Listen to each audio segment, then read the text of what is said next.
Welcome to the Fear and Greed Afternoon Report for Tuesday, the 21st of February 2023. I'm Sean Aylmer. Every afternoon we've got the 5 stories that happened today that you need to know about. Story number 1, the S&P ASX 200 finished the day down slightly to 7,336 points. The bourse tumbled in early trading and then spent most of the day clambering back to close to where it began. Again, it was all about earnings results. The banks were generally lower. Fortescue Metals jumped to 3%, while Rio was up nearly 1%. Diversified miner South32 rose more than 2%. Wesfarmers, Telstra and property giant Goodman Group all were sold off. Story number 2, the boss of the Australian energy market operator said businesses and homes across Australia are at risk of electricity shortages from about 2027. Daniel Westerman told ABC Radio this morning that he expects increasing reliability gaps towards the end of the 2020s as coal-fired power stations close. And those gaps will hit all states in the national electricity market. Investment is urgently needed in long-duration energy storage, generation and transmission to mitigate against shortages. Now, the worst hit states from 2025 will be New South Wales and Victoria, but it will spread across South Australia, Queensland and the ACT. Prime Minister Anthony Albanese acknowledged the report and blamed a lack of investment in renewables under the previous government.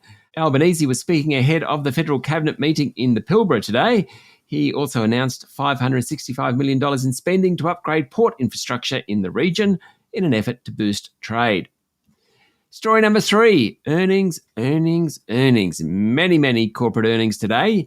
BHP announced a 30% fall in December half net profit, albeit from a very strong year earlier. Its share price ended lower. Coles was sold off after it announced an 11% jump in its bottom line. Viva Energy's share price fell as much as 6% before closing down 3% after the group reported a lower than expected profit, despite also recording record revenue. Property giant Stockland reported a big fall in net profit after parts of its portfolio were revalued and it cut the number of apartments it expects to settle. Online recruitment company Seek's share price fell nearly 2% after it said full-year profit would be at the bottom end of its forecast range. Basically, job ad volumes are coming off the boil. Auto parts supplier ARB Corp posted a 31% fall in net profit on the back of supply chain challenges, cost inflation and economic uncertainty.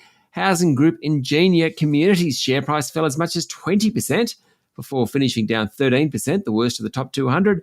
After it downgraded its full-year guidance, Ingenia reported a 16% drop in half-year earnings. And finally, at the other end of the spectrum, builder Johns Lyng delivered strong profit growth and upgraded its earnings guidance. Its share price jumped 13%. And that's just some of the results from today. Story number 4, an interesting profit today was Tabcorp. Its share price jumped 4% after the wagering group announced a return to profit and said it's undergoing a major cost-cutting initiative. Now, the wagering business wants to use any excess cash to reinvest in growth strategies, particularly its digital gambling strategy. In May last year, Tabcorp spun off its lottery division, that's now called Lottery Corp. Tabcorp's future, according to the group, is in digital gaming. Notwithstanding, it still has more than 300 Tab stores and in-venue offerings in pubs, clubs and at racetracks. For the final 6 months of last year, following the release of a new betting app, Tabcorp maintained its market share. Good news for that company. And finally, story number 5. US President Joe Biden made a surprise visit to Kyiv overnight in a show of American commitment ahead of the first anniversary of Russia's invasion of Ukraine. Biden announced $500 million in new military aid, saying he'd gone to Kyiv to show his unwavering support to the nation's independence, sovereignty and territorial integrity. He vowed to stand with Ukraine for as long as it takes. President Volodymyr Zelensky thanked Biden for coming at the most difficult time for his country.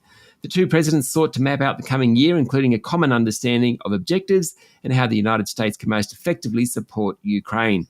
Videos on social media show Biden walking with Zelensky in Kyiv's St. Michael's Square as air raid sirens blare in the background. The US president also laid a wreath at a memorial to fallen Ukrainian soldiers. That's it for the afternoon report for Tuesday, the 21st of February, 2023. Don't forget to hit follow on the podcast and find Fear and Greed on LinkedIn, Instagram, Twitter and Facebook. Join Michael Thompson and I tomorrow morning for the Fast 5 by Fear and Greed, the top 5 business stories you need to know in just 5 minutes. I'm Sean Aylmer. Enjoy your evening.